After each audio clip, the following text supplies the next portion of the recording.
जान है please sir.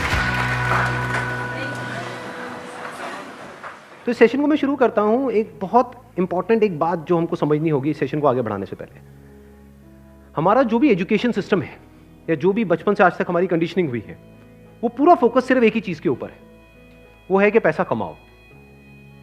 सब एग्री करते हैं इस बात से?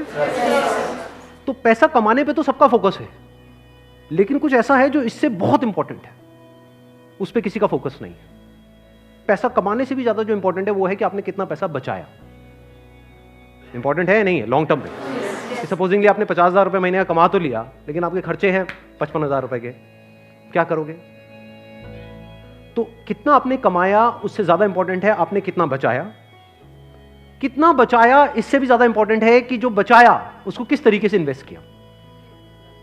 ये कितने लोग समझ पा रहे हैं इस बात को? बट ये हमको कहीं नहीं सिखाया जाता है। स्कूल्स में, कॉलेजेस में, घर पे भी इसकी इतनी बात नहीं होती है कि पैसे को इन्वेस्ट कैसे करना है, स्मार्टली कैसे इन्वेस्ट करना है। क्योंकि अगर आपको स्मार्टली इन्वेस्ट करना आता है और आप मान लो महीने का, मैं बहुत बड़ी बात नहीं करता, 2-3 हज़ार रुपए भी इन्वेस्ट करते रहते हो अभी से, इस एज ग्रुप से, which is around 25 years 30 years, तो आने वाले 20 साल बाद, 30 साल बाद पता है आपके अकाउंट में कितना पैसा हो सकता है अगर स्मार्टली इन्वेस्ट करते हो तो? करोड़ों रुपए हो सकते हैं। तो this topic today is extremely important, चाहे आप मेल हो चाहे फीमेल हो। और जरूरी नहीं है ये उन्हीं लोगों के लिए है जिनकी एज ग्रुप 25 साल है, 30 साल है, 35 साल है, क्योंकि इन बातों को सीखना एक्चुअल में जरूरी है at as young of age as possible. यानी अगर आपकी एज 18-19 साल, 20 साल भी है, जो लोग कैमरे पे देख रहे हैं उनको मैं बोलता हूँ, जो वीडियो में देख रहे हैं, कि अगर आपकी एज 18-19 साल है, 20 साल है, तब भी आपके लिए सेशन बहुत इंपॉर्टेंट है, इनफैक्ट ज्यादा इंपॉर्टेंट है। और मेरे को आइडिया कहाँ से आया ये सेशन करने का? मेरे एक फ्रेंड है, मेरी वैसे उनसे बातचीत हो रही, उन्होंने मेरे से पूछा कि यार मेरे पास में कुछ फंड पड़ा हुआ है, मुझे क्या करना चाहिए, उसको कहाँ इन्वेस्ट करना चाहिए? कुछ आइडियाज हैं आपके पास? नहीं, उन्होंने मुझसे पूछा, आप क्यों बीच में टांग अड़ा रहे हो? सीधा ही म्यूचुअल फंड। तो उन्होंने मेरे से पूछा, तो मैंने ये नहीं कहा जो इन्होंने कहा, मैंने सबसे पहले उनसे ये पूछा, मैंने कहा आपने क्या किया हुआ इस पैसे का और कितना पैसा आपने जोड़ा हुआ है? उन्होंने बताया मेरे अकाउंट में अराउंड 4-5 लाख रुपए पड़ा हुआ है। मैंने कहा अकाउंट में मतलब? कहते सेविंग्स अकाउंट में। And it's a huge blunder. और आप में से भी बहुत सारे लोगों के अकाउंट में पैसा पड़ा हुआ, कितने ऐसे हैं यहां पर? सेविंग अकाउंट में इंटरेस्ट कितना है पता है? 3%, 3.5%। इन्फ्लेशन कितनी है? इन्फ्लेशन पता है ना हम सबको क्या है? मान लो आज हम पेट्रोल खरीदते हैं, कितने का है पेट्रोल? कितने रुपए लीटर है? 73। ये आज से 20 साल पहले कितने का था? 20-25 रुपए का। तो 25 रुपए से बढ़ करके आज कहां हो गया है? 73 पे पहुंच गया, तो ऑलमोस्ट 3 गुना बढ़ गया है। तो अगर वो पैसा आपके सेविंग अकाउंट में पड़ा होता तो क्या वो 3 गुना बढ़ जाता? तो आप लॉस में हो। समझ गए? इन्फ्लेशन का जो रेट है अप्रॉक्सीमेटली आप कह सकते हो 6% के आसपास मान लेते हैं, वो वेरी करता रहता है। बट अगर 6% इन्फ्लेशन है और 3% आप अर्न कर रहे हो उस पैसे पे, तो आप कमा नहीं रहे हो, आप गंवा रहे हो, क्योंकि उस पैसे की वैल्यू कम होती चली जा रही है और आप खुश हो रहे हो कि मैं पैसा जोड़ रहा हूं। आप जोड़ नहीं रहे हो, आप बेवकूफी कर रहे हो। तो इस तरह की कुछ चीजें हैं जो हमको सीखनी बहुत जरूरी है। और जैसे मैंने उनको ये बात बोली तो it was a surprise for him. मैंने कहा ये पैसा सेविंग्स में क्यों पड़ा है, इसकी एफडी क्यों नहीं कराई? क्योंकि एफडी में एटलीस्ट 7% इंटरेस्ट है। कहता मैंने कभी सोचा ही नहीं ऐसे, मेरे को किसी ने बताया ही नहीं इसके बारे में, कभी सिखाया ही नहीं। और ये कोई छोटी प्रॉब्लम नहीं, बहुत बड़ी प्रॉब्लम है। मैंने कुछ कैलकुलेशंस करी, फिर उनको मैंने बताया, मैंने कहा अगर सिर्फ इतना सा स्टेप हमने उठा लिया ना, इतना सा जो कुछ भी नहीं है, कुछ घंटे का है, कि जो सेविंग में पड़ा है उसकी एफडी करानी है। एफडी भी अलग अलग ड्यूरेशन की करा दी। कुछ जो हमको पता है कि अभी इमीडिएटली काम नहीं आना है, उसकी मान लो 3 साल की करा दी। कुछ लगता है इमीडिएटली काम आना है तो 6 महीने की एफडी करा दी। अगर इतना सा भी हमने स्टेप उठा लिया तो अगले आने वाले 20 साल बाद कितने का फर्क पड़ जाएगा? Any idea? लाखों रुपए का फर्क पड़ेगा, कम से कम 20 लाख रुपए का फर्क पड़ेगा आने वाले 20 से 25 साल में। तो मैंने कहा वो जब 20-25 लाख आएंगे, अब ये करोगे तो हो ही आप, जो मैंने बताया है, तो उसमें से कुछ थोड़ा इधर भी दे देना भाई। आपने कितना पैसा कमाया उससे इंपॉर्टेंट क्या है? कितना बचाया। अब पैसे को बचाते कैसे हैं? पैसे को बचाना मतलब हम क्या समझते हैं? खर्चे कम करो, बस ये तो हमको समझ आता है कि सब्जी वाले से लड़ते रहो, रिक्शे वाला 10 रुपए नहीं भैया 8 रुपए ही दूंगी मैं, तो बचा लो 2 रुपए। इसकी मैं बात नहीं कर रहा हूं, मैं बात कर रहा हूं थोड़ी बड़ी गेम की, जहां पे हम कुछ बेवकूफ़ों वाले स्टेप्स उठाते हैं और अपना करोड़ों का नुकसान कर बैठते हैं। मैं 2-3 रुपए की, 5 रुपए की बात नहीं कर रहा हूं। जो आज देखने में हजारों लग रहे हैं वो आने वाले टाइम की करोड़ों हैं। याद रखना मेरी इस बात को। हजारों लाखों बन जाते हैं कुछ साल बाद और लाखों करोड़ों बन जाते हैं कुछ साल बाद, अगर हमने स्मार्टली इन्वेस्ट किया तो। अब बताता हूं आपको एक बहुत बड़ी गलती जो हम सब कर रहे हैं। आप में से कितनों ने इंश्योरेंस कराई हुई है? कौन सी इंश्योरेंस कराई हुई है? कितनों ने एंडोमेंट वाली कराई हुई है? कितनों को तो, एक मिनट, जिन्होंने इंश्योरेंस कराई हुई है कितनों को पता ही नहीं उन्होंने कौन सी कराई हुई है? करो, हाथ ऊपर करो। अरे वाह, वाह जी वाह। कितने हैं जिन्होंने एंडोमेंट कराई हुई है? एंडोमेंट पता है क्या होती है? कि आपने हर साल का इतना एक एक्स अमाउंट दिया, मानो 20-30 हज़ार रुपए दिया, और 10 साल बाद, 20 साल बाद आपको इतने लाख रुपए मिल जाएगा। उसको एंडोमेंट बोलते हैं। वही कराई इसमें, हाँ वही कराई है सर।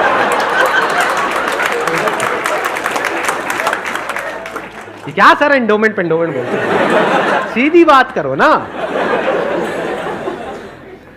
इंश्योरेंस का मतलब लोग यही समझते हैं इंडिया में कि हर साल का इतना पैसा जाना है, इतना प्रीमियम जाएगा, 20,000, 30,000, 40,000, और 20 साल बाद आपको इतने लाख रुपए मिल जाएगा। मान लो 20 लाख रुपए मिल जाएगा, जो सुनने में बड़ा अट्रैक्टिव लगता है।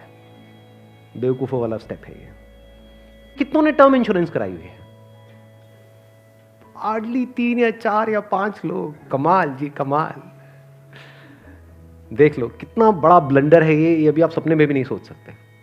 और ये आपको कोई नहीं बताएगा, ना कोई बैंक वाले बताएंगे, ना कोई इंश्योरेंस एजेंट बताएगा, ना आपका कोई दोस्त बताएगा, क्योंकि जब पैसा बीच में आ जाता है तो यारी दोस्ती सिर्फ नाम की होती है।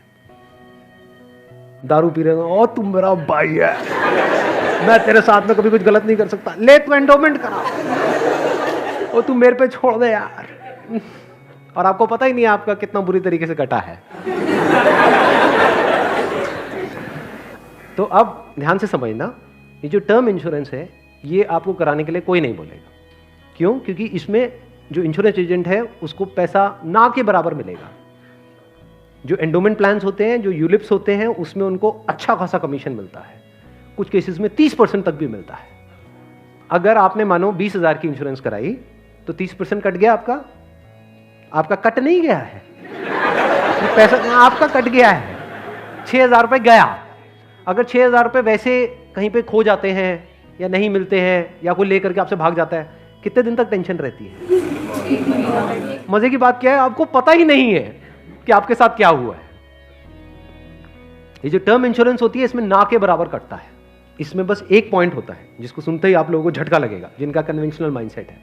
टर्म इंश्योरेंस क्या होती है कि आप इतना पैसा देते रहो, मानो आपने 10 साल दिया, 20 साल दिया, 30 साल दिया, 30 साल बाद आपको 1 रुपए भी वापस नहीं आएगा। ओ सर, ये क्या सर, वापस नहीं आएगा तो फायदा क्या है? इंश्योरेंस किस लिए होती है? किस लिए होती है?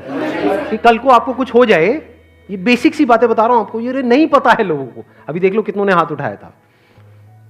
बेसिक सी बात समझो, इंश्योरेंस का जो मतलब होता है वो होता है कि अगर आपको कुछ हो गया तो आपकी फैमिली को इतना पैसा मिल जाए कि उनको टेंशन ना हो। मान लो आप अर्निंग मेंबर हो फैमिली में, आप महीने का मान लो 30,000 कमा रहे हो, 40,000 कमा रहे हो, तो इंश्योरेंस का मतलब क्या है कि अगर आपको कुछ हो जाए तो आपकी फैमिली को इतना पैसा मिलना चाहिए कि उनके पास 40-50 हज़ार रुपये आता रहे।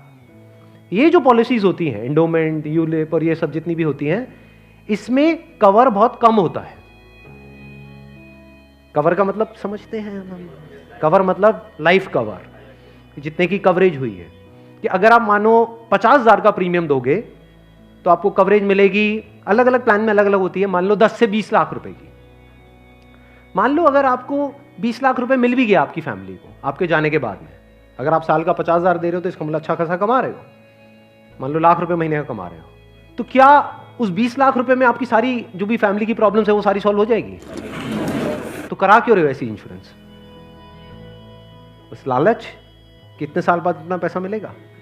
20 लाख को अगर आपकी फैमिली आपके जाने के बाद में बैंक में रखती है, वहां से कितना इंटरेस्ट आएगा? मान लो 7% भी आ जाता है। 7% कितना होता है? 1,40,000, 20 लाख पे महीने का कितना हुआ? 12,000 रुपये महीना। चलो 1 लाख भी हटा देते हैं। अगर आपकी सैलरी 50,000 थी तो क्या 12,000 रुपये महीना बहुत है आपके लिए, आपकी वाइफ के लिए, आपके बच्चों के लिए, आपके मदर फादर के लिए, सबके लिए बहुत है? बिल्कुल। तो फिर ऐसी इंश्योरेंस हम क्यों कराते हैं? क्योंकि हम इन चीजों में कभी दिमाग ही नहीं लगाते हैं। कोई और हमारे लिए दिमाग लगा रहा होता है, कोई एजेंट या फिर बैंक वाले फोर्स कर रहे होते हैं। आजकल ये नया ट्रेंड चल गया है कि आपके बैंक अकाउंट में थोड़ा सा भी पैसा पड़ा होगा तो बैंक से फोन आ जाएगा। हो रहा है ऐसा है? नहीं हो रहा है कि क्यों रखा हुआ है, ये करा लो ना, वो करा लो ना। अब वो क्या करवाने को बोलेंगे आपको, जिसमें आपका फायदा है, जिसमें उनका फायदा है।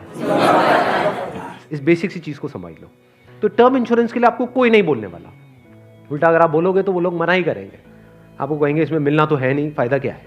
अब टर्म इंश्योरेंस का फायदा समझो। यहां पे आपने एंडोमेंट में, यूलिप में कितना दिया? 50,000 साल का, और मिला कितना? कवर कितने का है? 20 लाख का मैक्सिमम। कई कई केसेस ऐसे भी हैं जहां पे 50,000 आपने दिया और 10 लाख का कवर है, और 10 लाख रुपए कुछ भी नहीं है अगर कुछ आपको हो जाता है तो। अब वहां पर क्या है? 10,000 रुपए आप देते हो साल का, और कवर कितना है? 1 crore. 1 crore approximately, depends upon the age. But 1 crore का आपको कवर मिला। 10,000 रुपए आपने साल का दिया, 1 करोड़ अगर उन्होंने बैंक में भी रखा तो कितना आया? 7 लाख रुपए साल का आया। महीने का कितना हुआ? अराउंड 60,000। बहुत है। अगर आप 50,000 रुपए कमा रहे हो, बल्कि 10,000 ज्यादा दे दिए। अगर आप मैं वही बोलने ही वाला था कि अगर आप जरूरत से ज्यादा लड़ते हो घर में तो आपके घर वाले खुश होंगे। चलो एक काम तो अच्छा किया जिंदगी में। तो अगर आपका बजट 50,000 का है इंश्योरेंस कराने का, तो 10,000 आपने कराई टर्म इंश्योरेंस, बिना ये सोचे कि मेरे को वापस कितना मिलेगा, क्योंकि वापस मिलने के लिए इंश्योरेंस नहीं है। इंश्योरेंस है लाइफ कवरेज के लिए। टर्म इंश्योरेंस मतलब क्या? कि आप उतना ही पैसा दे रहे हो जितने का आपको लाइफ कवर चाहिए। सिंपल। मान लो आप लाख रुपए महीने का कमा रहे हो, तो आपको कितने की पॉलिसी चाहिए? 2 करोड़। 2 करोड़ की। 2 करोड़ के लिए कितने का प्रीमियम जाएगा साल का? 20,000 रुपए। बस, इससे ऊपर 1 रुपए भी देना इलॉजिकल है। इसको बोलते हैं पैसे को बचाना। और वैसे अगर आपको 2 करोड़ की कवर चाहिए एंडोमेंट पॉलिसी में, तो कितने का प्रीमियम देना पड़ेगा साल का? 10 से 20 लाख रुपए साल का आपको प्रीमियम देना पड़ेगा। मतलब जितना कमा रहे हो उससे ज्यादा देना पड़ेगा। समझ गए क्या हो रहा है? जो कमा रहे हो वो सारा इंश्योरेंस में ही जाएगा, तब जाकर के एक ढंग का कवर मिलेगा आपको। जब मैंने भी अपने घर में बात करी टर्म इंश्योरेंस कराने की अपनी, तो उन्होंने सबसे पहली चीज यही पूछी, मेरे जो फादर है, कि ठीक है ये तो समझ आता है कि इतना पैसा जा रहा है, 20 साल बाद कितना मिलेगा? मैं कुछ नहीं मिलेगा। मैं कहा हाँ अगर कुछ हो गया तो मिलेगा। कहता अरे नहीं नहीं बेटा ये क्या बात कर। मैं कहा इसीलिए होती है इंश्योरेंस पॉलिसी, मिलेगा। इस तरह से आप ज्यादा से ज्यादा कवर ले सकते हैं। Health insurance sir? Health insurance is must. आज के टाइम में बहुत जरूरी है। नहीं तो होगा क्या? आपने पैसा बचाया, मान लो बहुत एफर्ट किया, बहुत मेहनत करी, पता नहीं क्या क्या करा, और एक एक्स अमाउंट आपने बचा भी लिया। 10 साल 20 साल काम करके मान लो 10-20 लाख रुपए आपने बचा लिया, किसी तरीके से सेव कर लिया, और अगर कोई बीमारी हो गई तो कितनी देर लगेगी उस पैसे को खत्म होने में? हफ्ता, 10 दिन, 15 दिन। कितने लोग प्रैक्टिकली मेरी इस बात से रिलेट कर पा रहे हैं? सब कर पा रहे हैं। और कितनों ने हेल्थ इंश्योरेंस कराई हुई है? रिलेट सारे कर पा रहे हैं, लेकिन हार्डली आधे लोग ऐसे हैं जिन्होंने एक्चुअल में अपनी हेल्थ इंश्योरेंस कराई हुई है। और हेल्थ इंश्योरेंस भी मुझे लग रहा है ज्यादातर ने तो नाम के लिए करा रखी होगी। कितना कवर है?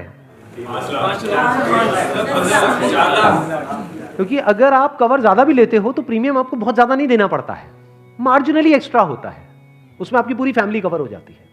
मतलब आप, आपकी वाइफ, आपके बच्चे सारे कवर हो जाते हैं। इसको आप हेल्थ इंश्योरेंस कहो, मेडिकल इंश्योरेंस कहो, मस्ट है ये होनी ही चाहिए। ज्यादातर ऐसे केसेस में क्या होता है, जिन्होंने कोई हेल्थ इंश्योरेंस अपनी नहीं कराई होती है, क्योंकि अब छोड़ तो सकते नहीं उस पर्सन को जो हमारे साथ में है, या खुद अगर कुछ हो गया तो अब अपने आप को ये तो नहीं कह सकते कि हाँ मरते हैं। तो ऐसे में क्या होता है, एक तो सेविंग्स आपकी खत्म होती है बड़ी तेजी से, दूसरा क्या खत्म होता है, और क्या होता है? लोन लेना पड़ेगा, उधार लेना पड़ेगा। उस उधार को चुकाने का मतलब क्या है? कि आप कभी जिंदगी में दोबारा सेव कर ही नहीं सकते। समझ रहे हो ये प्रॉब्लम कितनी बड़ी है और कितनी कॉम्प्लिकेटेड है ये? कि मतलब जिंदगी में कभी आप पैसा जोड़ ही नहीं पाओगे, क्योंकि जो कमाओगे अब वो सारा उधार चुकाने में लगता रहेगा। या तो आप लोन लोगे बैंक से, या अपने किसी दोस्तों से, यहां से वहां से, जिससे भी लोगे। अगर नहीं दोगे उनको वापस तो दोस्ती खराब करोगे। और एक और जब बात यहां तक आई है तो एक और चीज, एक और गलती हम करते हैं, we want to make quick money. उससे हमेशा बच करके रहो। जहां भी क्विक मनी की बात हो रही हो, भैया इतना पैसा लगा दो, इतने टाइम में इतना पैसा मिल जाएगा, ये हो जाएगा वो हो जाएगा, वहां से भाग जाओ, उल्टे हो जाओ और भाग जाओ वहां से, रुकना मत गलती से भी। ऐसी बहुत सारी स्कीम चल रही हैं मार्केट में, अनलिमिटेड, और करोड़ों लोगों ने अपने पैसे गंवाए हैं इन चक्करों में। अब आते हैं एक दूसरे एस्पेक्ट पे कि चलो हमने स्मार्टली पैसे को जोड़ा। कब जोड़ा? जब फालतू की जगह पे हमने पैसे को ब्लॉक नहीं किया। जैसे अगर आपने कोई एंडोमेंट प्लान ले लिया इंश्योरेंस का, जहां पे आपका साल का 50,000 रुपये जा रहा है, तो 50,000 रुपये तो आपका ब्लॉक हो गया अगले 20 साल के लिए। समझ गए ना? तो हमने वहां पे स्मार्टली प्ले किया, टर्म इंश्योरेंस कराई, वहां से पैसा बचाया। तो अभी जो पैसा बचा, इसका हम क्या करें? क्या सेविंग अकाउंट्स में पड़ा रहने दें? No use. वो आपका पैसा बढ़ नहीं रहा है, एक्चुअल में कम हो रहा है। वहां पे जो आपके पैसे पड़े हुए हैं वो 10 साल बाद और कम हो जाएगी उसकी value.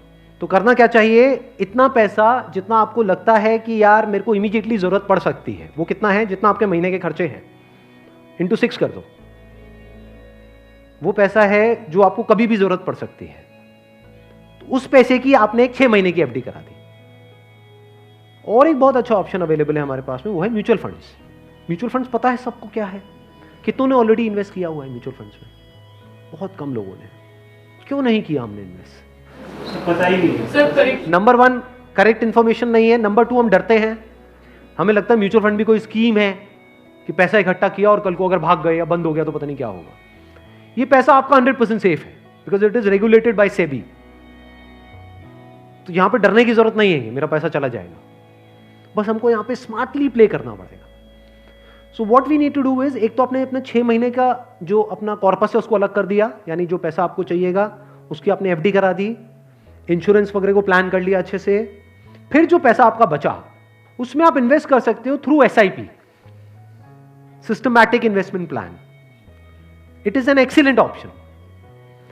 Never try to get into stocks directly अगर आपको बहुत ही डीप नॉलेज नहीं है शेयर मार्केट की तो। हाँ, you are qualified in that और आपका काम ही वही है, तब तो ठीक है। बट किसी की सलाह सुनी कि यार, या कोई कहानियां सुनी कि ये शेयर पहले इतने का था अब इतने का हो गया, सुनी होंगी ऐसी कहानियां। Never invest in stocks directly, क्योंकि कुछ नहीं पता कि वो कंपनी का क्या होने वाला है। हो सकता है आपका 100 रुपये आपने पूरा जो भी आपने जोड़ा या 1 लाख रुपए आपने जोड़ा और किसी के एडवाइस पे आपने उठा करके लगा दिया, वो 1 लाख रुपए 10,000 भी रह सकता है कुछ टाइम के अंदर अंदर, पता भी नहीं लगेगा। कहते हैं ना, never put all your eggs in the same basket, in one basket. तो अब करें क्या? क्योंकि अब प्रॉब्लम क्या है, इन्फ्लेशन अगर है 6% का और एफडी में आपको मिल रहा है 7%, तो अल्टीमेटली आप कितना कमा रहे हो? 1%। 1% से क्या होगा? करोड़पति बन जाओगे? इम्पॉसिबल। तो आप क्या कर सकते हो, अपना आधा पैसा सेफ जगह पर रखो। सेफ जगह क्या है? एफडी हो गया। एफडी में भी एक और चीज है जो बहुत लोगों को नहीं पता है। वो क्या है कि ऐसे, एक तो है बैंक में आप एफडी कराते हो, एक है कुछ कंपनीज है जो क्रिसिल से या इकरा से, ऐसे ये कुछ ऑर्गेनाइजेशंस हैं, वहां से AAA रेटेड है। AAA रेटेड का मतलब होता है highly secure, as secure as a bank. वहां पर अगर आप एफडी कराते हो तो आपको 9% तक का इंटरेस्ट मिल जाता है। ये जो सुनने में लगता है ना 7% और 9%, ये अभी छोटा लगता है, लेकिन आने वाले 20 साल बाद इसकी कितनी बड़ी अमाउंट होती है अगर आप कंपाउंडिंग को बीच में ले आओ, that you can't even think in the wildest of your dreams. Compounding कितने लोगों को पता है? बहुत कम को। देखो, कंपाउंडिंग मतलब होता है जो हमको इंटरेस्ट मिलता है हमारे पैसे पे, जहां भी हम इन्वेस्ट करते हैं उस इंटरेस्ट पे भी तो इंटरेस्ट मिलता है ना। मान लो आपने 100 रुपए इन्वेस्ट किया, 1 साल बाद 20% की रिटर्न आई, तो अगले साल 120 पे 20% मिलेगा। कितना हो गया? 144। उसके अगले साल 144 पे 20% मिलेगा, 100 पे नहीं मिलेगा। और जब इसको आप इस तरीके से देखते चले जाओगे तो ये फिगर देखने में छोटी लगेगी, शुरू छोटे से होएगी, शुरू होएगी 2-3 हजार 5 हजार से, ये करोड़ों में पहुंचने में देर नहीं लगेगी। मतलब हर महीने का मैं कंजर्वेटिव भी पकड़ता हूं, अगर 2-3 हजार रुपए भी हम सेव करते हैं, उसको स्मार्टली इन्वेस्ट करते हैं, इतना सा सीख जाते हैं, तो बहुत बड़ा डिफरेंस आ जाएगा हमारी लाइफ में आने वाले कुछ साल बाद। Huge difference. तो आपको दिमाग ये लगाना है कि लॉन्ग टर्म में बेस्ट पॉसिबल ऑप्शंस क्या क्या अवेलेबल है। जैसे आप में से कितने हैं जो मैरिड हैं और जिनकी कोई डॉटर है? तो एक गवर्नमेंट की तरफ से एक स्कीम है सुकन्या योजना करके, सुना है इसके बारे में? That is an excellent investment option. Government की तरफ से सब्सिडाइज्ड है वो, तो वहां पे आप एक्सपेक्ट कर सकते हो 9% की रिटर्न जो गवर्नमेंट की तरफ से मिल रही है आपको, और हर साल का आपके ऊपर है आपको कितना इन्वेस्ट करना है। हाईएस्ट लिमिट 1.5 लाख की है, बट आपके ऊपर है। किसी साल में आपने 10,000 कर दिया, कभी 20,000 कर दिया, ऐसे आप करते रहे over a period of next 15-20 years. उसके बाद में एक बहुत बड़ा कॉर्पस उसको मिलेगा अपने एजुकेशन के लिए या किसी भी चीज के लिए, फ्यूचर के लिए। इसको बोलते हैं स्मार्ट इन्वेस्टमेंट। पैसे से पैसा कैसे कमाना है, ये एक बहुत बड़ी आर्ट है, क्योंकि ये जिसको आती है और अगर उसकी कमाई कम भी है तब भी वो आने वाले 20-30 साल बाद बिल्कुल ऐसा है जैसे कछुआ और खरगोश की कहानी। इमीडिएटली नहीं, मान लो कोई बंदा है 50,000 रुपए कमा रहा है लेकिन वो स्मार्टली इन्वेस्ट कर रहा है। दूसरी तरफ से कोई बंदा है जो 1 लाख रुपए महीने का कमा रहा है, लेकिन ना तो ढंग से पैसा बचा रहा है ना समझदारी से इन्वेस्ट कर रहा है। तो आने वाले 20-30 साल बाद ये जो 50,000 वाला है ये उससे बहुत आगे होगा, ये करोड़ों में होगा, और उस बंदे के हाथ में कुछ भी नहीं होगा। वो हो सकता है डेट में होगा, मतलब उसके ऊपर कर्जा होगा, और ये बंदा ऐसा होगा जो कर्जा देने लायक पोजीशन में होगा। ऐसा भी हो सकता है, ये अगर हम बेसिक से फंडों को समझते चले जाएं तो अब ध्यान से समझना। अब यहां पर हम कहां तक पहुंच गए थे? SIP is an excellent option. SIP का मतलब होता है कि आपने अपना एक अमाउंट फिक्स कर लिया, हर महीने का इतना अमाउंट तो एसआईपी में देना ही देना है म्यूचुअल फंड में। अब म्यूचुअल फंड कैसे चूज करें? हजारों म्यूचुअल फंड है। लार्ज कैप इक्विटी फंड को पकड़ो, वो भी कुछ वेबसाइट्स है जैसे मनी कंट्रोल है, वैल्यू रिसर्च है, वहां पर जाकर के देखो उन फंड्स की रेटिंग कम से कम 4 से 5 स्टार होनी चाहिए। कोई ऐसा फंड है उसकी 1 या 2 स्टार की रेटिंग है, मत करो उसमें, बल्कि ऐसा फंड होना चाहिए जो हर वेबसाइट पे 4 या 5 स्टार की रेटिंग हो। अब आपने क्या किया कि हर महीने का अपना एक अमाउंट फिक्स कर लिया, दैट कुड बी एनीथिंग, 1,000 रुपए, 2,000 रुपए, 3,000 रुपए, 4,000, 5,000, what ever that amount is. SIP के थ्रू ऑटोमेटिकली इतना अमाउंट आपके अकाउंट से डेबिट होता चला जाएगा over a period of next 10 years, 20 years, 30 years. अभी स्मार्ट इन्वेस्टमेंट क्यों है? एक तरफ से मैं इंश्योरेंस के लिए मना कर रहा था, इसके लिए स्मार्ट क्यों है? क्योंकि यहां पे आपका पैसा नहीं कट रहा है, जो पैसा आप लगा रहे हो पूरा का पूरा इन्वेस्ट हो रहा है। इसमें भी 2 ऑप्शन है, एक आप ब्रोकर के थ्रू जा सकते हो, एक है डायरेक्ट जा सकते हो। तो वहां पे आपका 1% और बच जाएगा। मान लो टोटल 1.5% कटना था हर साल का, तो अब कितना कटेगा? सिर्फ 0.5%। अभी 1% सुनने में छोटा लगता है, but over a period of 20-30 years ये लाखों रुपए का होता है। मतलब डिसीजन लेने में कुछ मिनट्स लगते हैं इन बातों को समझने में, लेकिन आने वाले टाइम में यही फर्क होगा कि आपके अकाउंट में लाखों है, करोड़ों है, क्या है। अच्छा, म्यूचुअल फंड क्यों और स्टॉक्स क्यों नहीं? क्योंकि स्टॉक्स में आप 1 या 2 या 4 में इन्वेस्ट कर रहे हो, म्यूचुअल फंड जो है वो डिवाइड कर देते हैं।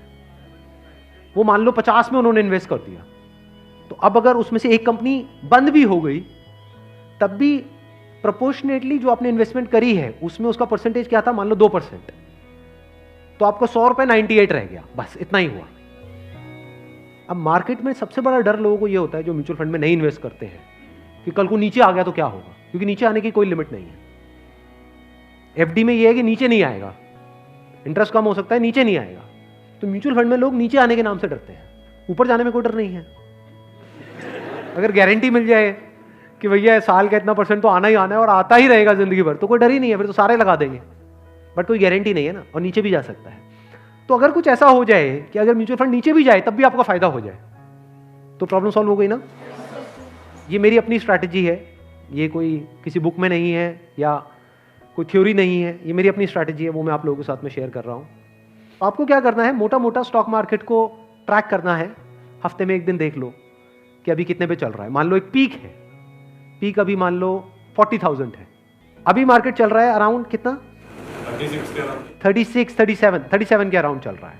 तो मेरी स्ट्रैटेजी क्या है? जैसे ही मार्केट 20% से नीचे गिर जाए कि मार्केट की ये पीक है, मान लो 40,000 है, अब मार्केट 30,000 पे आ गया है, तो आपने क्या किया? पहले इन्वेस्ट किया हुआ था एसआईपी में, लार्ज कैप्स में, आप इमीडिएटली जैसे ही मार्केट 30 पे आई आप स्विच कर गए मिड कैप में, not even in small cap, mid cap.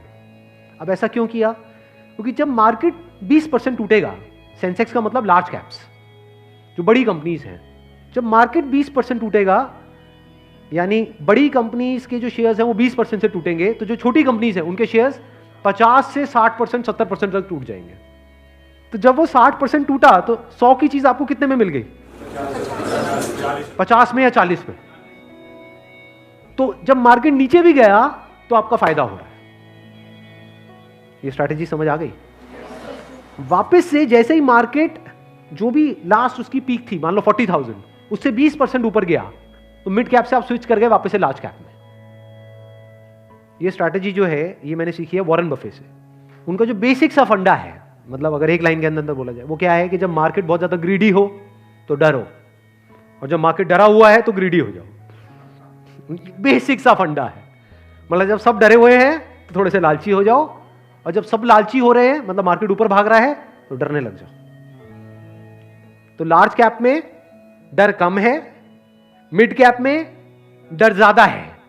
तो जैसे ही मार्केट नीचे जाएगा मिड कैप को सब छोड़ देंगे, उस वक्त आप उसको पकड़ लोगे। तो अब चाहे मार्केट ऊपर उठे तब भी आपका फायदा है, नीचे गिरे तब भी आपका फायदा है। आप वेट कर रहे हो, मैं आज एक्चुअल में वेट कर रहा हूं। लोग हैं डरते हैं, जो म्यूचुअल फंड में इन्वेस्ट करते हैं, स्टॉक्स में इन्वेस्ट करते हैं, लोग डरते हैं कि मार्केट नीचे ना आ जाए, मार्केट ऊपर। मैं वेट कर रहा हूं, जाए तो सही नीचे। समझ गए? क्योंकि लार्ज कैप टूटेगा 20%, तो मिड कैप टूट जाएगा 60%। तो मेरा 100 रुपए लगा हुआ था तो 80 रह जाएगा, उस 80 को उठा करके मैं मिड कैप में डाल दूंगा, फिर आराम से बैठ जाऊंगा कुछ सालों के लिए। जैसे ही मार्केट ऊपर जाएगा, मतलब लोग लालच से तड़प रहे हैं, तब जैसे ही 20% ऊपर गया, मान लो 48,000 पे गया, मिड कैप से हट करके मैं आ जाऊंगा लार्ज कैप में, वापस से सेफ हो गया। अब जो नया पीक बन गया वो क्या बन गया? 48,000। आज की रेट में क्या है? 40,000। अब 48,000 पे 2020 चलेगा। आ गया गेम समझ में? तो यहां से आप पीसफुल हो, नहीं तो लोग डरे ही रहते हैं, म्यूचुअल फंड के नाम से डरते हैं। क्यों डरते हैं? अरे कम हो रहा है, कम हो रहा है, कम हो रहा है। कम हो रहा है तो बढ़िया है, तब भी आपका फायदा है, और बढ़ रहा है तो फायदा है ही है।